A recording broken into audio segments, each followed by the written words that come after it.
warahmatullahi wabarakatuh. Perkenalkan, nama saya Kristiani Rawiyaningrum dengan NIM akhir 230.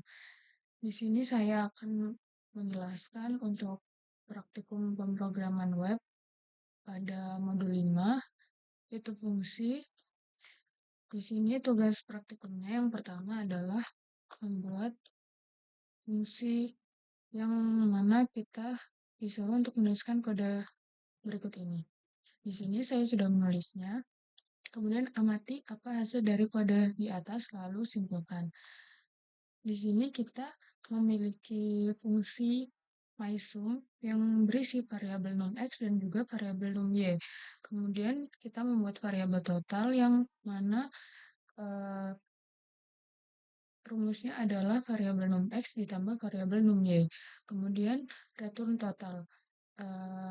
Nanti hasilnya kembali kepada variabel total.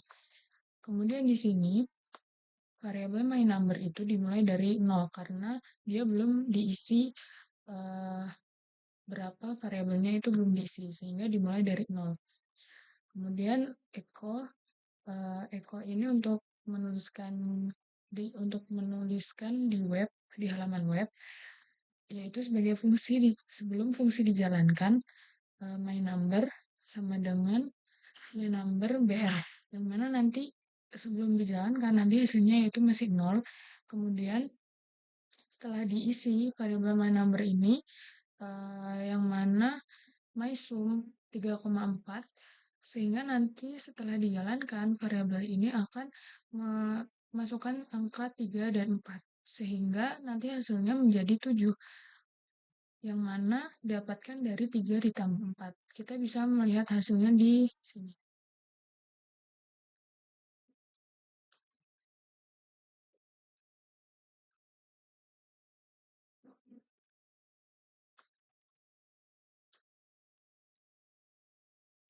Nah, sebelum fungsi dijalankan, myNumber sama dengan 0. Setelah fungsi dijalankan, myNumber sama dengan 7. Kemudian untuk yang nomor 2, yaitu return value, yang mana kita disuruh untuk menuliskan kode berikut ini. Ada 3 kodenya. Ini saya sudah membuat satu kode ini jadi satu file. Jadi ada 3 file ya. Yang pertama ada kode yang mana di dalamnya terdapat fungsi myFunction yang mendeklarasikan tipe data integer atau bilangan bulat. Kemudian terdapat return 10 yang mana dia termasuk bilangan bulat atau integer, sehingga program ketika dijalankan dia akan berjalan dengan lancar tanpa adanya error. Karena dia sesuai dengan apa yang sudah dideklarasikan dalam fungsi. Setelah itu, echo myFunction itu nanti akan menampilkan di halaman web. Kita bisa lihat hasilnya di sini.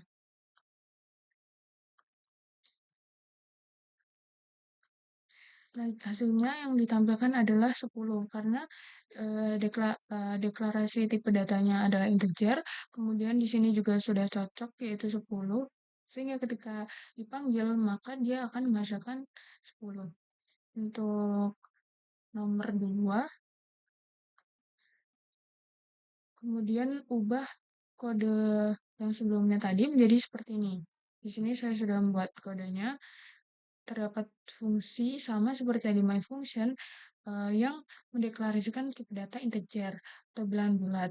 Kemudian returnnya adalah 10.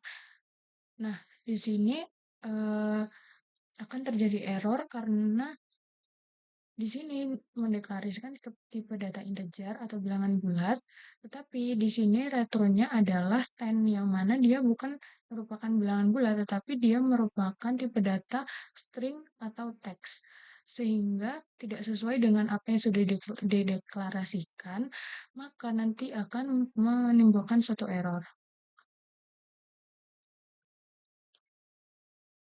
Untuk hasilnya kita bisa lihat yang ini. Dia akan menghasilkan error. Kemudian untuk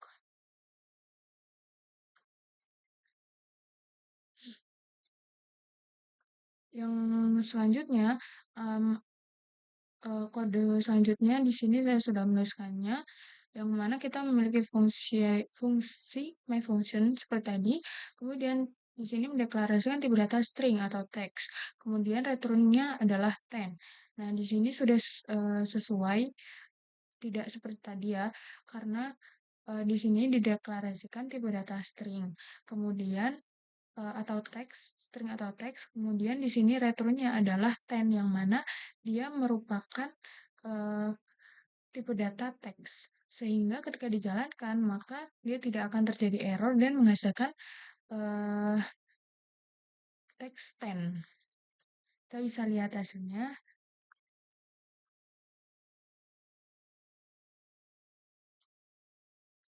Nah, di sini hasilnya adalah 10. Kemudian, apakah tujuan dari bagian kode deklarasi integer dan juga deklarasi string di belakang nama fungsi? Jadi, tujuan dari bagian kode deklarasi integer dan juga string ini adalah untuk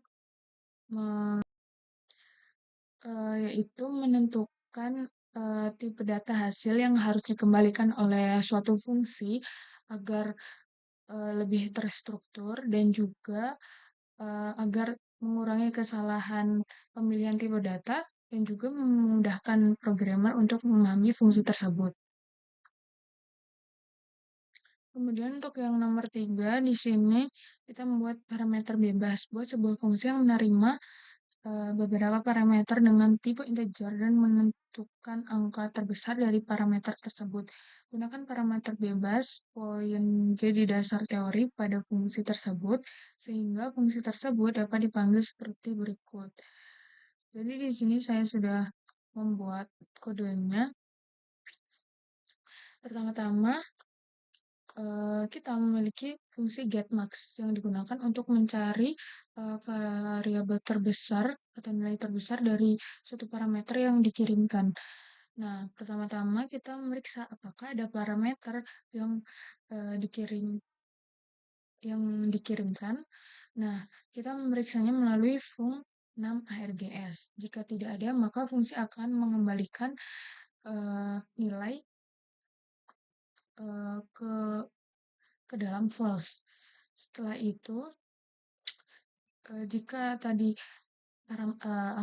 jika tadi ada yang mengirimkan suatu parameter, maka setiap parameter itu akan disimpan ke dalam variabel args menjadi sebuah array. Kemudian setiap parameter tadi untuk nilai awalnya akan menjadi nilai maksimum sementara, karena kan di sini belum ada nilai maksimum sementaranya berapa, sehingga kita menjadikan nilai pertama pada suatu array itu atau suatu parameter tadi menjadi patokan nilai yang paling besar dan disimpan ke dalam variabel max. Setelah itu, di sini terdapat perulangan for each yang digunakan untuk memeriksa semua isi pada suatu parameter atau suatu array, yang mana setiap array itu akan dibandingkan dengan variabel max yang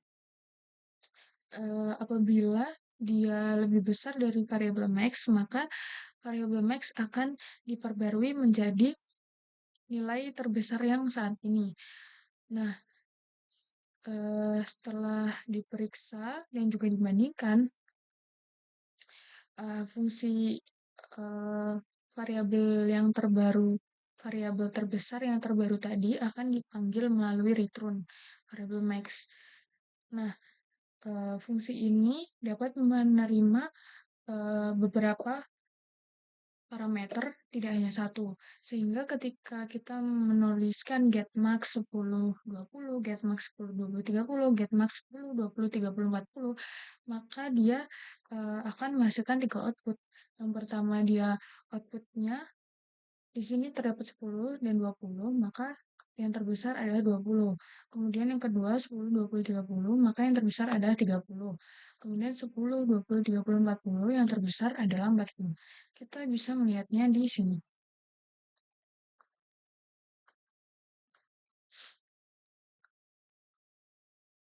Nah, di sini ada 3 output yaitu 20, 30, dan juga 40. Kemudian untuk yang nomor 4, yaitu rekursi.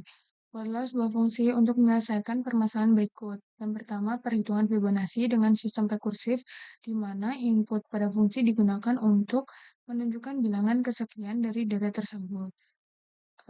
Baik, pertama-tama di sini saya sudah menuliskan kodenya.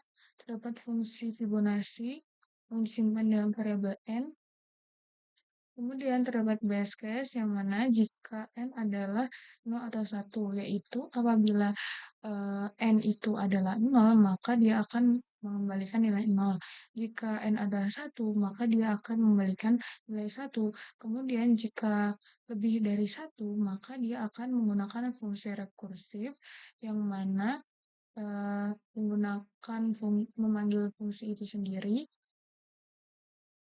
eh, dengan menggunakan rumus Fibonacci variabel n dikurangi 1 ditambah Fibonacci variabel n dikurangi 2. Jadinya, contohnya misalnya kita di sini saya mencari Fibonacci deret ke-6. Jadi kita masukkan ke rumus, karena 6 itu lebih dari 1, maka dia menggunakan fungsi rekursif ini untuk mencari berapa nilai dari Fibonacci 6. Pertama-tama Fibonacci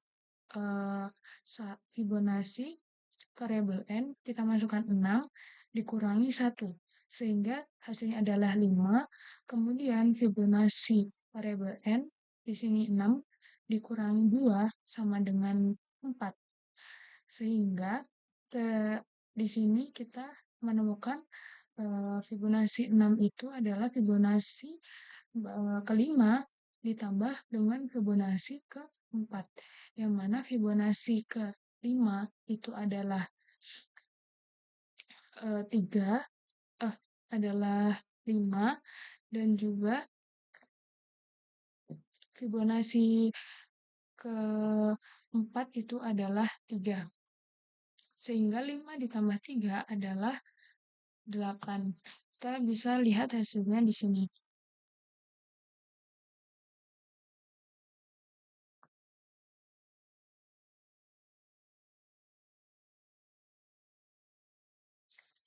Fibonacci deret ke-6 adalah 8.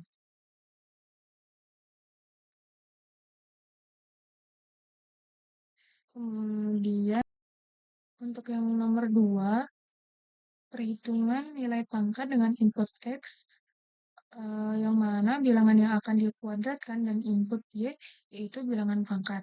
Nah, di sini saya sudah membuat kodenya. Nah, di sini kita memiliki fungsi pangkat yang berisi variabel X dan juga variabel Y, yang mana variabel X ini sebagai angka, kemudian variabel ini sebagai pangkatnya. Nah, di sini pertamanya kita memiliki base case yang mana apabila variabel Y atau pangkatnya itu adalah 0, berapapun nilainya, tapi apabila pangkatnya adalah 0, maka hasilnya akan selalu 1. Kemudian jika variabel Y atau pangkatnya bukan 0, maka dia akan masuk ke fungsi rekursif ini, yang mana nanti variabel X atau angka dari pangkat itu akan dikalikan dengan pangkat tadi sampai pangkatnya habis. Jadi contohnya kayak gini, pangkat 2,3 yang artinya kan 2 pangkat 3, sehingga nanti 2 itu dikalikan 3 kali, jadi 2 dikali 2 dikali 2. Nah, hasilnya adalah 8. Nah, di sini 5,2 yang mana 5 pangkat 2, sehingga nanti 5 itu dikalikan 2 kali, jadi 5 dikali 5 yang menghasilkan 25. Untuk hasilnya kita lihat di sini.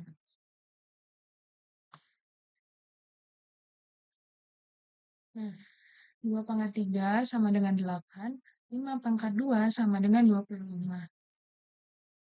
Baik, mungkin cukup sekian penjelasan dari saya. Mohon maaf apabila ada kesalahan. Assalamualaikum warahmatullahi wabarakatuh.